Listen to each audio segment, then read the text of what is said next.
Good morning, সুপ্রভাত। সবাই ভালো আছেন, সুস্থ আছেন? সবাই ভালো থাকুন, সুস্থ থাকুন। আজ তারামার মন্দিরে এসেছি, পুজো করব। তো সকালবেলায় ঘুম থেকে উঠে আপনাদের করণীয় কাজ কি? বিশেষত বাড়ির মায়েদের বলছি, সকালবেলা ঘুম থেকে উঠে আপনার মেন গেটের দরজায় একটু গঙ্গা জল ছিটিয়ে দিন।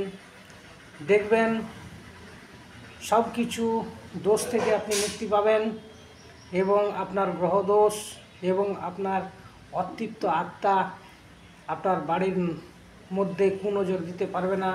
সব নেগেটিভ এনার্জি বাইরে বেরিয়ে যাবে, সব পজিটিভ এনার্জি ঢুকবে।